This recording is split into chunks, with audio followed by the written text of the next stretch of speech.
Everyone knows Spider-Man, so I'll just cut the long intro. Peter got bit, Ben got shot, and Defoe turned people into skeletons. I love Spider-Man. Well, specifically the movies. I grew up and watched all of them, and I'm still excited to see what's going to happen with the new ones coming out. But other than the movies, young me never really got much Spider-Man exposure. No Spider-Man video games growing up, I didn't really watch any of the TV shows at the time, and I didn't even have any of the comic books. Just the movies, and I don't really know what the full scope of the Spider-Verse is like because of it. That ends today. I've gathered 9 different Spider-Man games in hopes of piecing them together and figuring out more Spider mythos. Despite being developed by completely different companies, releasing on different consoles, and being years apart, I should still be able to comprehensively give you guys a coherent story with all these games. Let's start with the very first Spider-Man game, Spider-Man, on the Atari. So we boot it up and...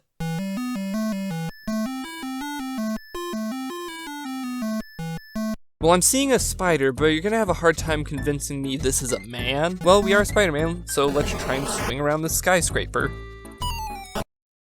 Oh, so for some reason, going right makes you fall. Okay, what if I go up? Oh, there we go. Now let's swing over here and figure out what we're doing.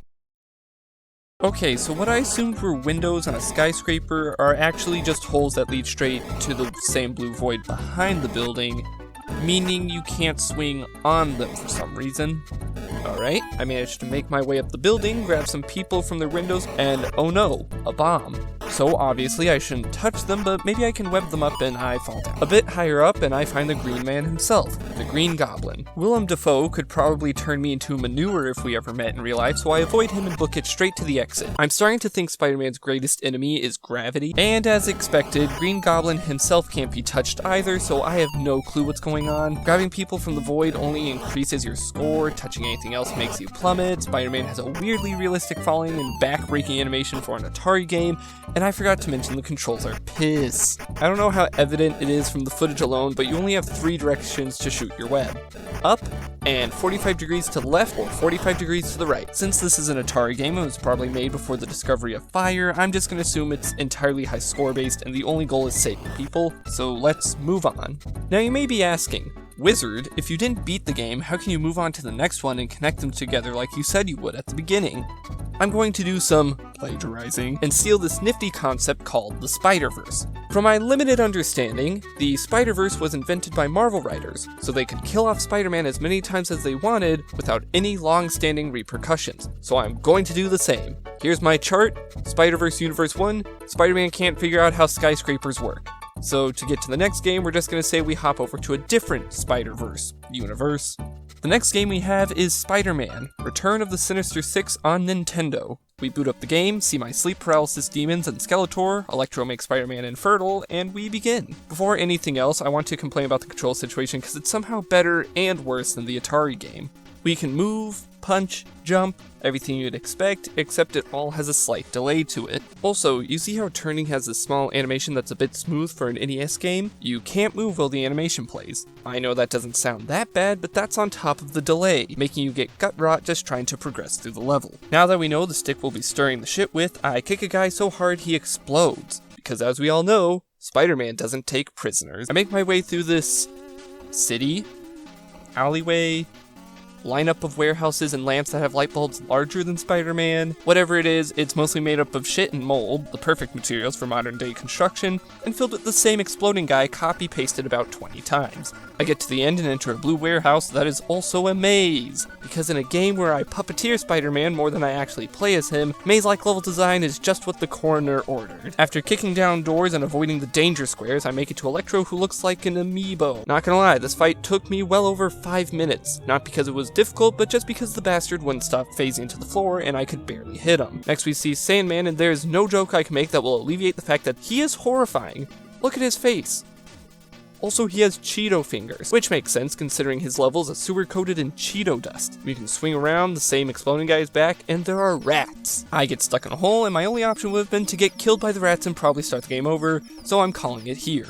Spider-Verse Universe 2 ends with Spider-Man suffering a slow death by rats. Universe 3 is next with a trilogy of games for the Game Boy. First up, The Amazing Spider-Man on Game Boy.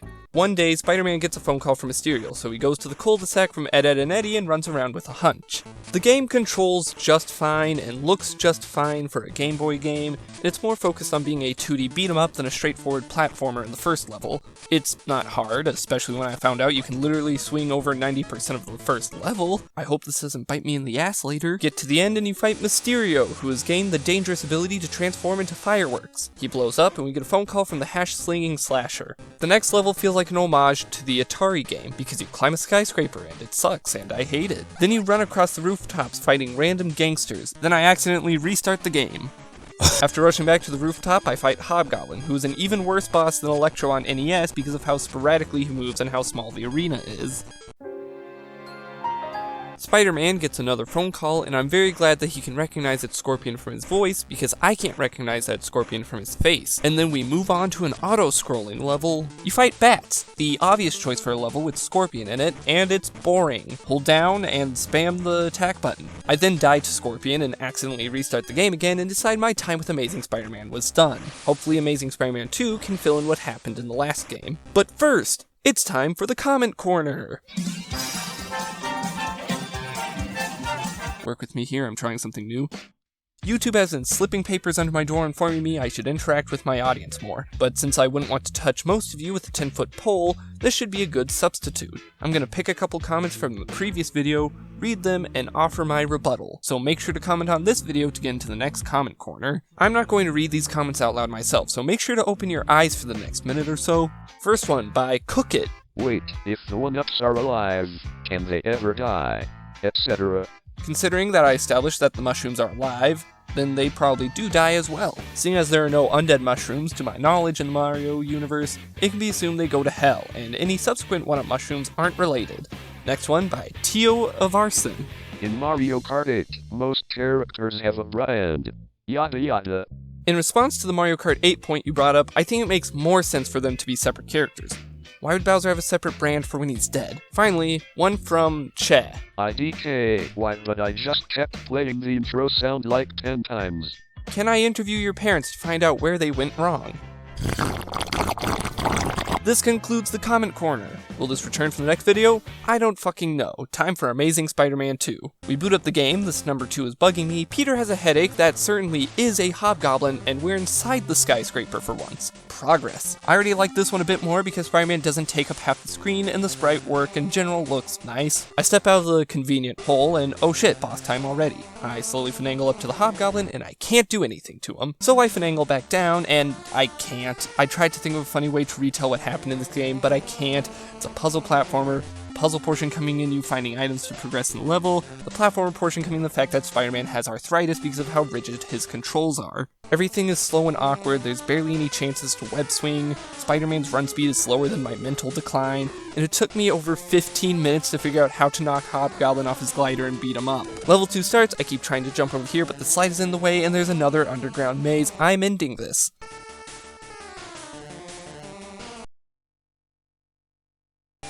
Come on, Amazing Spider-Man 3, don't let me down! Spider-Man decides he wants to go out of his way to find people committing crime, so he goes to the park where he has to stop 20 muggers!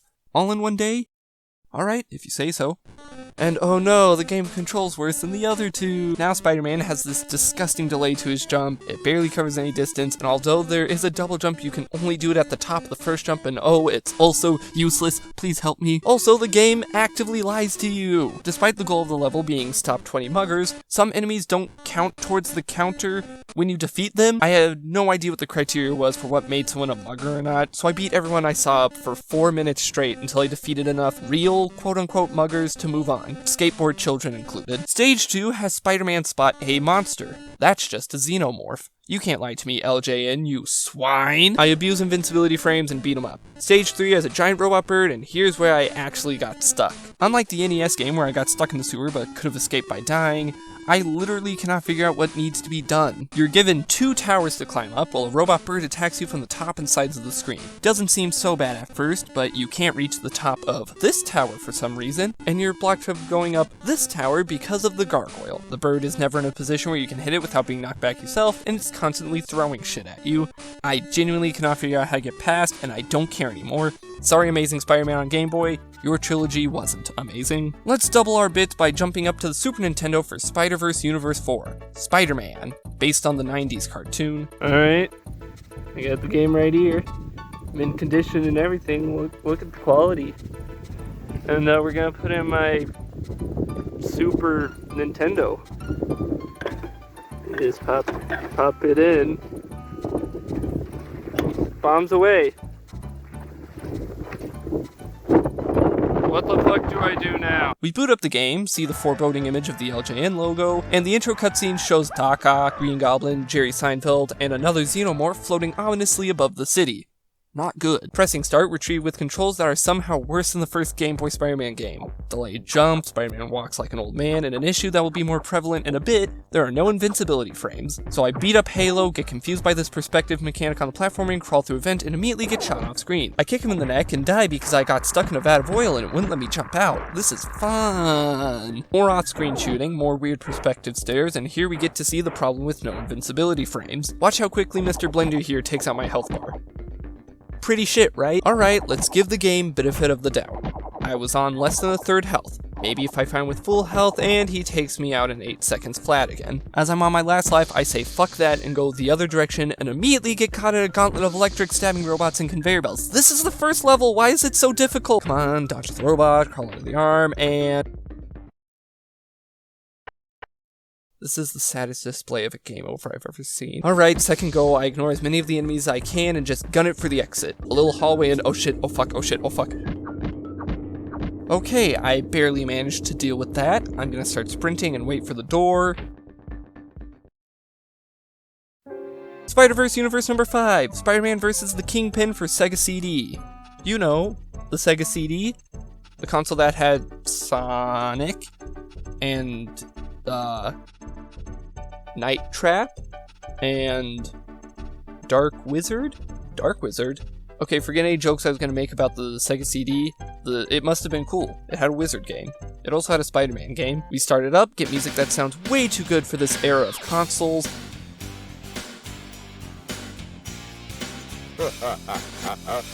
And a cutscene that looks on par with WikiHow articles. Mary Jane. Hi, Tiger. Peter hears an old lady getting mugged and level 1 starts.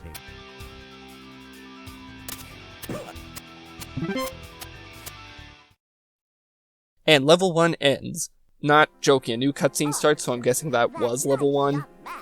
Video games are hard, believe me. Back at home, Peter sees Kingpin on the TV. We interrupt our regularly scheduled broadcast to present this special emergency report from Wilson Fisk. I come to make an announcement. Spider-Man. It's a bitch-ass motherfucker. Kingpin claims that Spider-Man has hidden a bomb in New York that's strong enough to level the entire city, and he's offering a reward for anyone who can hunt Spider-Man down and stop him. So Peter goes out to find the bomb and clear his name. We start on a subway train and fiddle around with the controls. Not bad, Spider-Man feels alright here. I get to the end of the train and I'm given a map. Now I may be rusty on my geography, but I don't recall New York having a ton of large green spots. The game doesn't give any information on how to find the bomb or where I need to go next, so I guess I'll start here. Park Ave North. I just aimlessly wander the level until I reach the second half where the music changes.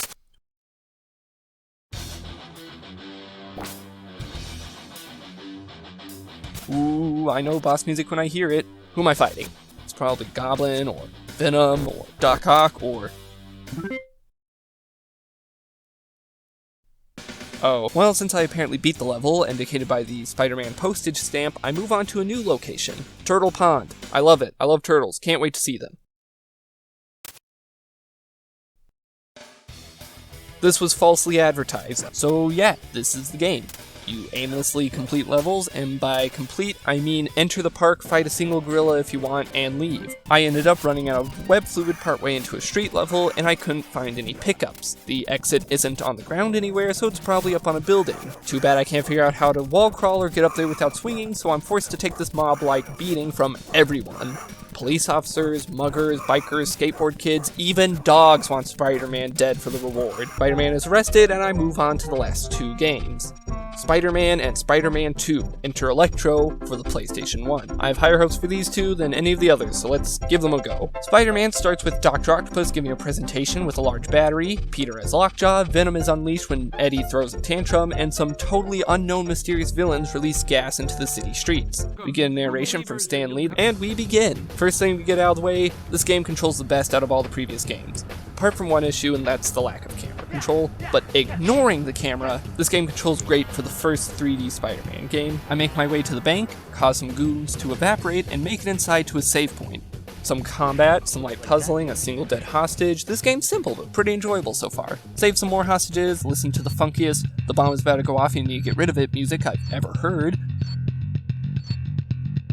And we're on to level 2. Scorpion is trying to get to Jameson, Spider-Man's gotta stop him, and you gotta help us. I mean, I gotta help him. Combat, swing, web, cutscene, boss fight. A pretty simple boss fight, mind you. All you do is web him up and repeatedly kick him in the neck, but damn, it's not bad. And that's a good way to describe this game as a whole, at least from what I played. I know, I've only been playing each of these games about 15 minutes to get the gist of them, and only stopping once I've gotten the gist, or when I get stuck, but I ended up playing this game for well over half an hour, so that's gotta say something about how it is compared to the ones before it. But what about its sequel, Spider-Man 2, Enter Electro? Well, we start on a silent JPEG for the title screen, and then a recap of the last game that I'm sure will be very helpful and vital to this game. Who dares?